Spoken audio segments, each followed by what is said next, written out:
had seen a turtle in the corner of my eye, and thought I really wanted to get some footage of that because nobody would believe me if I if I didn't have some evidence to show them that I had seen it. And so I swam over towards that turtle to get some footage of that. I was needing to surface for air, but I had a thought to be careful for the boats overhead, and I looked up and saw a boat go overhead and surfaced after that, and that's when we think I was hit by the next boat.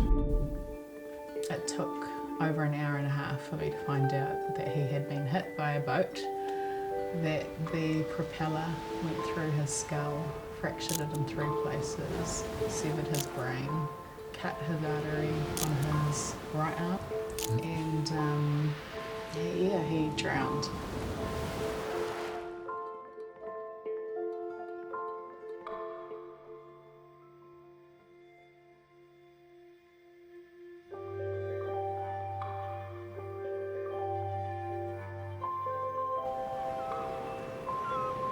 He, my husband, I've been told he's not going to make it. His brain his head had been wrapped to try to stop the brain matter from coming out too much. No one was allowed to touch his head. And then I had a surgeon telling me that they wanted to operate immediately. I had just sat down, really confused, didn't really know what to do, and the phone rang at the nurse's station.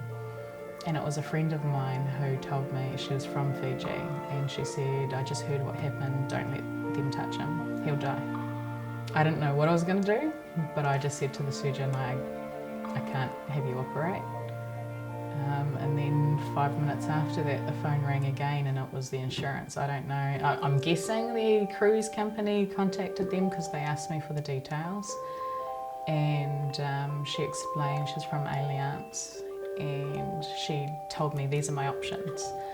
So when she told me that Medivac was an option, I knew that's what we needed to do. We needed to get him out of there.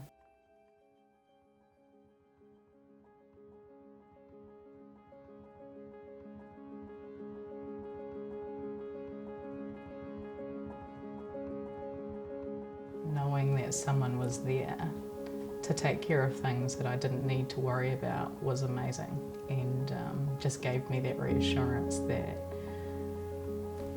we're going to give him the best chance, and whatever happens, happens. When we landed at the Hamilton airport, they were waiting for us.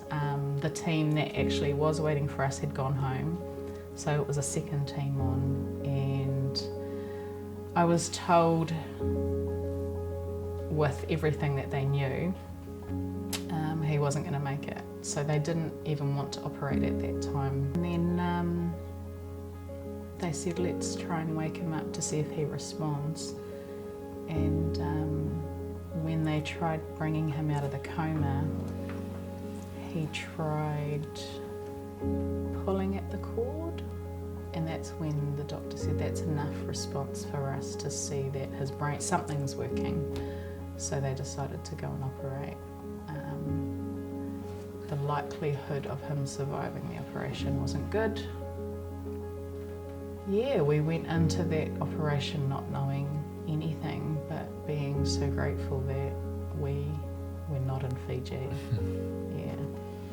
Definitely an uncertain future. He's been told he will never be able to drive again or work as an electrician again. So that's kind of thrown a massive spanner in the works, and we don't know what that looks like. But for now, we're choosing to just concentrate on his recovery, which we've been told can take up to 2 years. So just taking it one step at a time. Yeah, focusing on the rehabilitation, and with the surgeries I've had to have, since the accident, I've just kind of been working towards each one of those, and I've still got a major surgery to have the prosthetic implant put in my skull, and so just preparing myself and kind of physically and mentally for those. the whole thing has definitely had a big impact on me, you know, and our family, and but yeah, just preparing, I guess, myself and ourselves for that next hurdle, I guess. Yeah, travel insurance is so important, and you don't realise it until you need it. I was actually saying to Karain, trying to add up, because I was told, you know, the rescue helicopter was over 10 grand, and I was told the medevac would have been over 40 grand, but I have no idea, or had no idea, that it was over 130.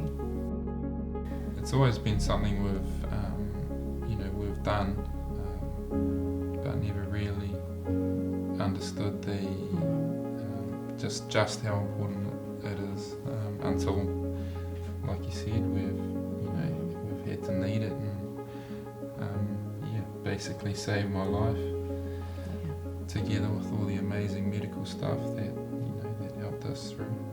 So yeah.